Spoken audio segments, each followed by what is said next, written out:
నీకు ఎదురుగా ఇక్కడంతా ఏం కనిపిస్తోంది?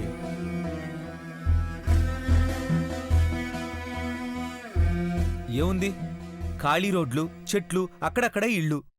అంతకుమించి ఏమున్నాయి? అంతేనా? ఇంకేమీ కనిపించడం లేదా?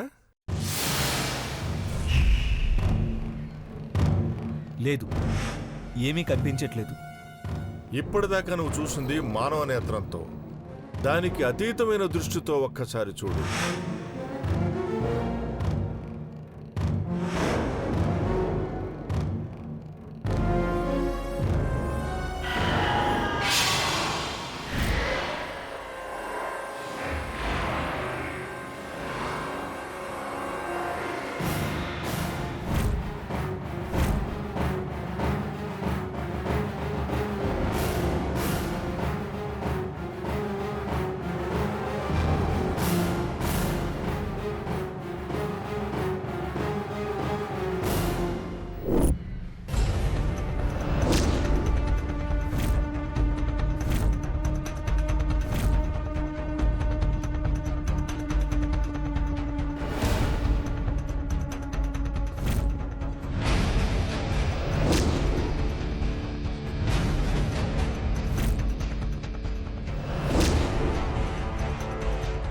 ఇప్పుడెవరైనా కనిపిస్తున్నారా?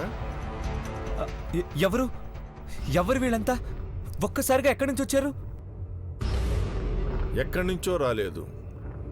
వాళ్ళు ఎప్పటినుంచో ఇక్కడే ఉంటున్నారు. అదేంటి? అవును, వాళ్ళంతా ఇక్కడే చనిపోయారు. ఆ కుర్రవాడు రోడ్డు మీద బంతితో ఆడుకుంటుండగా లారీ వచ్చి అతన్ని బలి తీసుకుంది.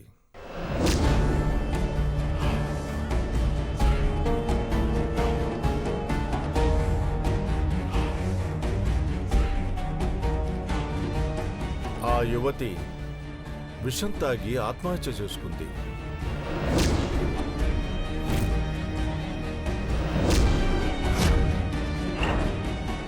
ఆ పెద్దాయన మేడ మీద నుంచి దూకి ప్రాణాలు తీసుకున్నాడు.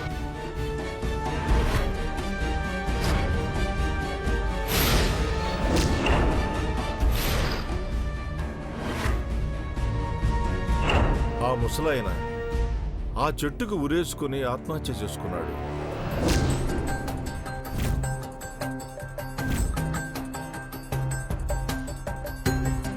ఇదంతా ఏదో మాయలా ఉంది స్వామి. మాయ కాదు, కంటికి కనిపించని నిజం. ఇవన్నీ ఆత్మలే. ఇవే కాదు, వీటిలాగా మన చుట్టూ ఎన్నో ఆత్మలున్నాయి. ఇవన్నీ ఆత్మలే, కానీ వీటి వల్ల ఎవరికీ నష్టం లేదు. వీటితో పాటు కొన్ని ప్రేతాత్మలు కూడా ఉంటాయి. వాటితోనే చిక్కంతా. అవే మనుషుల్ని పట్టి పీడిస్తూ ఉంటాయి. అంటే అంటే అంజలినిదో ప్రేతాత్మ పట్టి పీడిస్తుందా స్వామి?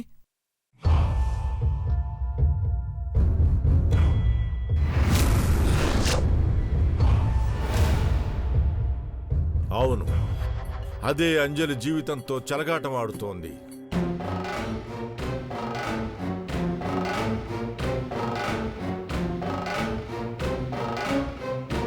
ఏదొకటి చేసి అంజలిని మీరే కాపాడాలి స్వామి. దైవశక్తికి మించింది ఏదీ లేదు.